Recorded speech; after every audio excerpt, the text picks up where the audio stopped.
Hi guys, welcome back to Power Talk. This is Christine and I'm going to be doing a review on a Bmw X7 X-Drive 3 litre diesel. I went to the petrol station and obviously being a brand new car, I didn't have a clue enough it is, and I couldn't be bothered to ask the sales guy where the petrol cap release button was.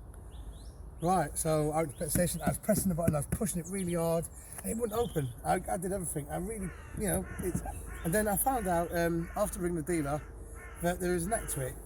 You got to push sort of in that corner. Well, it does work sometimes, and then it goes open, which is weird because it has got the release mechanism in the middle, but for some reason it didn't want to release. So maybe it's a new thing. But if you've got one of these and it doesn't open straight away, just push really hard in the top corner and somehow it does open. Job done. Yeah, the stop-start technology works perfectly. You've got auto park as well, which does a good job. I've had no problems with that, like other cars I've driven recently. Yeah, and the center console, it does everything really just at your fingertips. So I've had no electronic issues with this car at all. Most of the cars I've driven have had some issue with electronic problems or faults or errors coming up everywhere. This I've had nothing at all. Well tried and tested. The stereo has got the latest screen. It's quite a big screen actually. Bear in mind this is the first full-size SUV BMW's made. Like I said, I think it's perfect. And yeah, the snot on the front puts me off a little bit initially, but now I've grown to love the car in terms of look. It suits the car perfectly, and it's also based on the Rolls-Royce platform, and it's done it very well. To me, it looks a lot more aggressive than its still pure Rolls-Royce cousin, and yeah, I like the look of it. It looks sporty, it looks sleek, but it doesn't look, it puts a point really well without upsetting people and making them hate you forever if you've got a Rolls-Royce badge in the front of it. So that's another plus. Yeah, driving the car, gearbox is perfect. It's a little bit sluggish in this one for the gears to my liking, but it's perfect in terms of, yeah, it changes the gear. You got your paddle shift controls on the car, which work perfectly. I've actually got no complaints about the way it drives at all. Handling is good. Round bends, you tend to notice it's got a bit of weight on their bottom at the back. It does it feels like it wants to float around the corners, and the back wants to step out when you go around the corner quite swiftly. But it's expected on a car this size.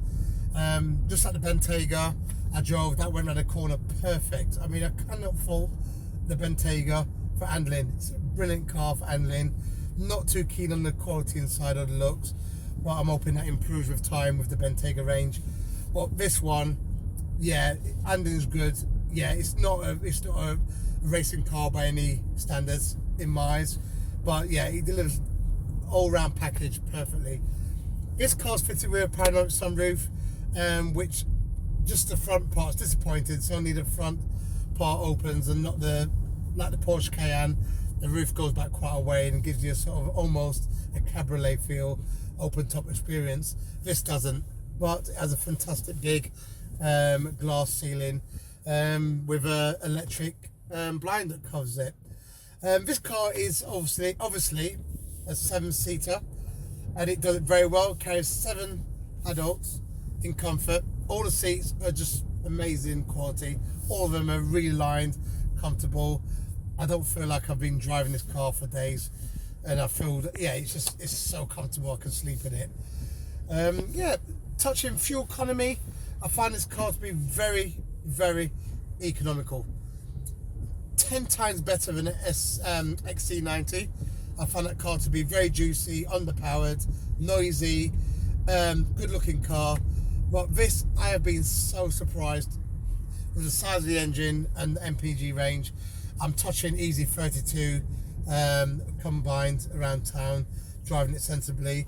You put your foot down, it goes down, but not really anything scary. Amazing on the fuel on that side in terms. Leather on the next point is everywhere. Double stitch is beautiful. Almost feels good as a Cullinan, to be fair. In terms of the way it's put together, It's well built, it's all solid.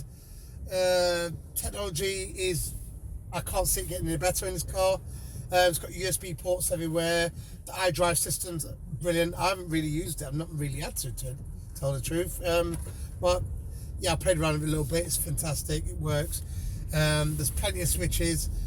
The tailgate switch is on my driver's door. It's a bit of a stupid place to put it, and it only seems to open one way. It doesn't. It's not. Yeah, I wouldn't have put it there, to be fair.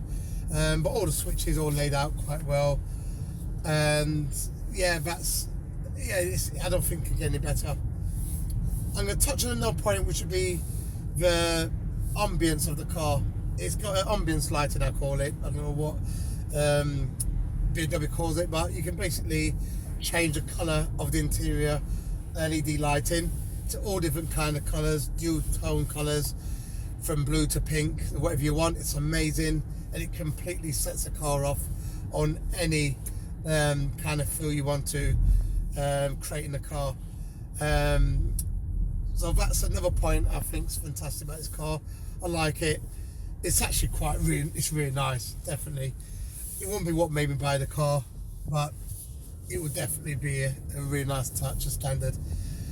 The Armored Carbon stereo in this one, you can get a Bauer system apparently, which is supposed to be amazing, but I'm not going to complain with Armored Carbon. The stereo system's got a nice surround sound level at low levels where you can talk, and all the music's just nice in the background, and when you turn it up, it's like being inside a nightclub. It's just really punching and kicking bass. Really amazing system. I wouldn't see the need to really upgrade to another stereo system. What potentially costs £4,000 for the Bauer system, which I'm sure is good, but I think it's a waste of money, to be fair. Visibility is fantastic, big mirrors, no blind spots. Parking is easy. It's easier than some of the smaller cars. XC90 is terrible for just reversing and parking. It seems to have so many blind spots everywhere. I had to double check every time I wanted to park or reverse into a tight driveway or entrance. It just didn't seem, I didn't seem connected with the car at all. I did lots of miles in that, wasn't impressed, and I'd actually buy the older XC90 over the new one any day, a better car. But coming back to this, parking is fantastic. You got your multi camera areas which are covered to the front, side and back of the car, top down kind of perspective on the car, and it works perfectly. I don't rely on this technology, but I'm sure somebody who wants to drive a big car would actually find it very, very useful. So ceiling, all the pillars are all suede covered, really soft to the touch, really high quality. So okay, so I've touched on the roof, the ceiling, it's all suede material, really nice touch, warm feel. You've got a blind, you can touch a button, close the ceiling off, and just make it really nice and cozy inside. As always, you've got dual climate, and you've also got climate control in the background, in the back for the rear passengers. Yeah, it works perfectly, fantastic in terms of controlling the temperature and air quality in the vehicle. And the level of trim is really high standard. Cannot complain at all. There's too much for me to go on about this car, absolutely too much. The kids are in the back, there's tons of space, and they can stretch their legs out, and you know, I can't reach them. As the seats go backwards and forwards, I can control it from the door on the side here, so I can move the kids far away from me or bring them closer if you've got an infant. As a family vehicle, it's the best vehicle.